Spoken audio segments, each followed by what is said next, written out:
Pernah tak anda terfikir nak ubah 100% cara anda melihat teks-teks kuno? Okey, dalam kupasan kali ini, kita nak rongkai sesuatu yang sangat mendalam iaitu surah ke-23. Dan percayalah, kita tak akan tengok ia sebagai satu senarai semak ritual agama yang lapuk tau. Sebaliknya, kita nak selami teks ni sebagai satu sains yang sangat tepat tentang kesedaran manusia dan realiti sistemik kita.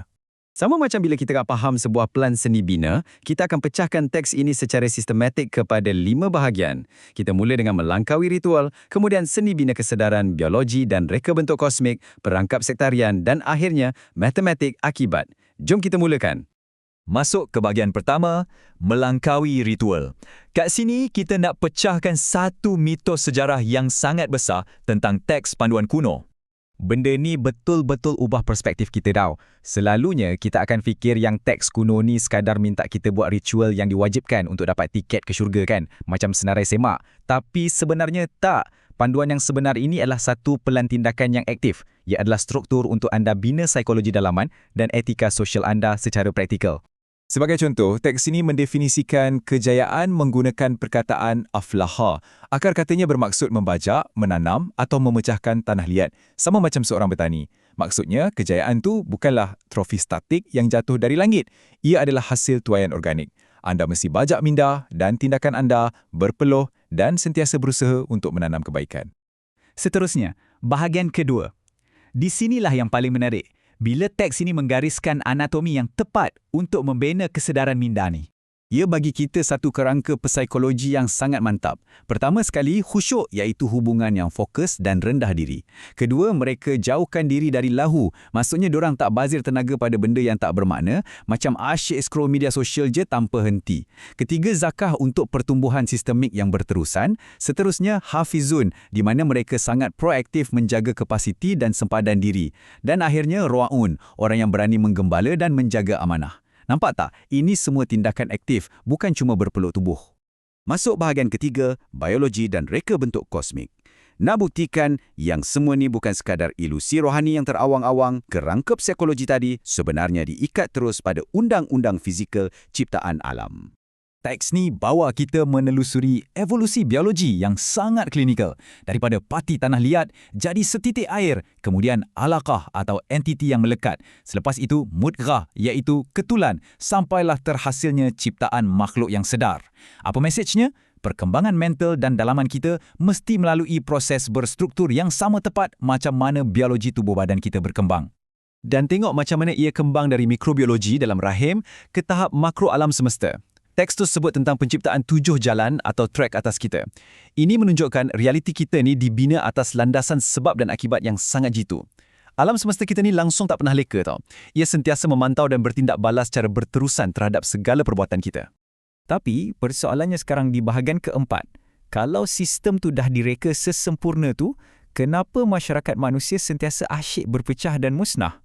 Kat mana ralatnya? Jawapannya ada pada corak sejarah ni yang asyik berulang-ulang. Pertama, prinsip kesatuan sampai. Kemudian, apa jadi? Golongan elit angkuh dan terus tolak. Alasan dorang, cuma sebab orang yang bawa mesej tu manusia biasa yang makan minum macam dorang. Lepas tu, dorang mula masuk fasa penafian. Dorang tak nak percaya yang perbuatan dorang ada akibat. Dan pada akhirnya, undang-undang semula jadi laksanakan tugas dan terus meruntuhkan keseluruhan tamadun dorang. Teks ini guna satu terma klinikal yang sangat mendalam, rota. Cuba bayangkan buih mati yang kosong dan ranting-ranting patah yang ditarik arus banjir. Macam itulah rupa masyarakat yang musnah ni. Bila dorang putus hubungan dari realiti yang sebenar, dorang hilang struktur dan jadi tak berharga. Akhirnya, dorang cuma disapu bersih oleh masa sebagai sisa yang tak ada berat langsung. Puncanya, penyakit sektarian atau berpuak-puak. Sepatutnya manusia ni hidup dalam kerangka din, satu cara hidup yang bersatu, harmoni dan penuh integriti. Tapi manusia suka sangat pecahkan kebenaran kepada zubur. Kita cipta fahaman yang keras, buat kotak-kotak puak agama sendiri, lepas tu bangga dengan kumpulan sendiri sambil sibuk bermusuh dengan pihak luar. Okey, bahagian kelima, yang terakhir. Macam mana semua benda ni dikira pada penghujungnya? Menariknya, bahagian ini terus memadamkan konsep masa linear dan menjadikan hidup kita ini seumpama satu pengiraan matematik yang pasti. Masalahnya, kita selalu hidup dalam ilusi. Kita ingat bila harta dan keturunan makin bertambah, itu tanda yang kosmik validasi kejayaan kita. Tapi kita tertipu. Kita tak perasan yang sebenarnya ada satu buku log kosmik yang sentiasa mengkalibrasi dan merekod setiap inci getaran pilihan yang kita buat secara harian. Metrik duniawi ni semuanya cuma ujian kapasiti je. Dan bila tiba je masanya nyawa kita ditarik, tingkap fizikal ni tertutup. Masa tu, kita akan terus langgar dinding barzah. Anggap ia macam satu dinding api atau firewall structure, satu hala yang mustahil untuk ditembusi. Alam semesta kita ni tak ada butang rewind tau.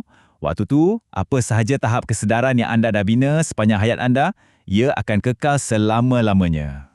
Bila diukur balik kehidupan kita dari lensa infinity ni kan, segala pengejaran harta, perebutan pangkat dan semua benda yang kita rasa besar sangat kat dunia ni, tiba-tiba dia mengecut.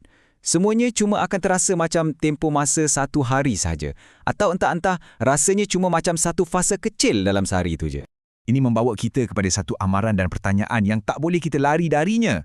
Pernah tak anda fikir, dengan segala ketelitian biologi dan sistem kosmik ni, anda sebenarnya dicipta saja-saja je untuk satu permainan kosong?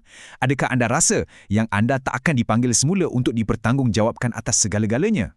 Yang mana tinggalkan kita dengan persoalan terbesar untuk hari ini. Berdasarkan sains struktur kehidupan yang kita bentangkan tadi, kat mana anda sekarang? Adakah anda sedang proaktif membajak dan memupuk kesedaran anda setiap hari atau anda sebenarnya cuma hanyut tak tentu arah sekadar menjadi sisa tanpa berat dalam sistem realiti ini? Fikir-fikirkanlah.